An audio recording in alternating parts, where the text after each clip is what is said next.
Ethane, मैंने कहा था ना। क्या हो गया? मैंने कुछ 5,000 ज्यादा कह दिया। देखिए देखिए, आपकी तबीयत तो ठीक है ना? नहीं, दर्द हो रहा है। तो क्या मैं एम्बुलेंस बुलाऊं? नहीं, एम्बुलेंस नहीं, डॉक्टर भी नहीं। वैद्य की दुकान में जाओ, वो जो लकड़ी वाले पुल के सामने है। उसको मेरे बारे में बताना, उन्हें मालूम है क्या करना है। जल्दी जाओ, मैं तुम्हें 10,000 दूंगा इस खंजर के। Ethane, ethane! क्या हुआ? देखो, तुम इनका ध्यान रखना, मैं अभी आता हूं, बस अभी आया।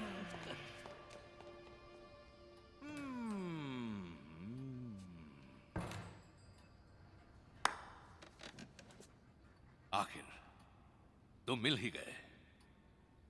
तुम्हें पता है तुमने अभी अभी क्या देखा है? बक्से में कुछ था और रोशनी निकली। जो तुमने अभी अभी देखा वो अच्छे इमोगी की चमड़ी थी, और वो रोशनी, वो स्वर्ग से आई हुई रोशनी थी। स्वर्ग की रोशनी? इमुगी? बैठो। इमुगी कोरिया की प्राचीन कथाओं में पाए जाने वाला एक जीव है जो शक्ति मिलने पर ड्रैगन में बदल जाता है। बहुत पहले इमुगी नाम के विशाल सांप हुआ करते थे। वो स्वर्ग में अपनी विशाल सेना के साथ रहते थे, और हर 500 साल के बाद एक इमुगी को उसके अच्छे कामों के लिए इनाम दिया जाता था, और उस सांप को मौका मिलता था दैवी ड्रैगन बनने का। लेकिन सिर्फ यही नहीं, दैवी ड्रैगन बनने के लिए इस इमोगी को ऊपर स्वर्ग से युई जू की शक्ति हासिल करनी पड़ती थी। ये युई जू की शक्ति उसकी भक्ति ही है जिससे ये इमोगी एक विशाल ड्रैगन में बदल पाता है। लेकिन अफसोस, उन सब अच्छे सांपों के बीच में एक शैतान सांप भी था, बुराकी। उसे भी चाहिए था युई जू।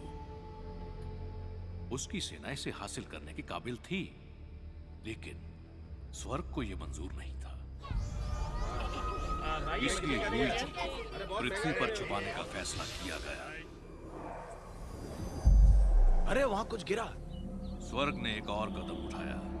उसने अपने सबसे महारथी योद्धा हरम और उसके गुरु पूचन को भी पृथ्वी पर भेजा, ताकि वो हर हाल में शैतान बुराकी से युई जू की रक्षा कर सके। पर बदकिस्मती से शैतान बुराकी को अंदाजा हो गया कि युई जू को कहां छुपाया गया है। ये क्या कह रहे हैं आप? ध्यान से सुनो बेटा। सरकार! हाँ? क्या बात है? क्या हुआ? वो मालकिन, पता नहीं उनको क्या हो गया, वो बेहोश हो गई है। आखिर वो वक्त आ ही गया। आंखें खोलो। एक लड़की जो कोरियाई परिवार में पैदा हुई। इम्जा! सरकार, आपको लड़की पैदा हुई है। इसका कंधा देखिए। युई जू पूरी तरह तब तैयार होता है जब लड़की की उम्र 20 साल हो जाए। उस वक्त जिस इमोगी को यह हासिल हो, वो ड्रैगन में बदल सकता था। आइए आइए, बैठिए। बताइए गुरुजी, इतनी रात गए, आपका यहाँ आना कैसे हुआ? श्रीमान, मेरी बात जरा ध्यान से समझिए। आपकी बेटी को हमें इस ब्रह्मांड की रक्षा के लिए कुर्बान करना होगा, यही स्वर्ग की इच्छा है। गुरुजी, आप ये कैसी बात कर रहे हैं? कुछ देर पहले ही मेरी बच्ची को जन्म देते हुए मेरी पत्नी की मृत्यु हुई है। ये उम्मीद नहीं थी आपसे कि आप जैसा महान इंसान आपकी ऐसी बात बेटी का करेगा। जन्म युई जू की शक्ति के साथ हुआ है। अब स्वर्ग की यही इच्छा है कि ये शक्ति अच्छे इमोगी को मिले। बुरे इमोगी शैतान बुराकी ने स्वर्ग के साथ धोखा किया है और वो उसे हथियाना चाहता है। ये सब बात आप मुझे क्यों बता रहे हैं? मुझे इन सब बातों से कोई मतलब नहीं। युई जू अगर वो बुरे इमोगी के हाथ में आ गया तो श्रीमान, आप सोच भी नहीं सकते कि इस गांव में कितनी तबाही होगी।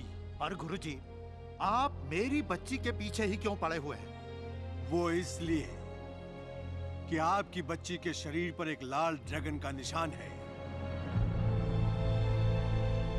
आप कैसे जानते हैं? 20 साल तक पूचन ने उस बच्ची नारिन को पाला और स्वर्ग से आए हरम को एक बहादुर योद्धा बनाया।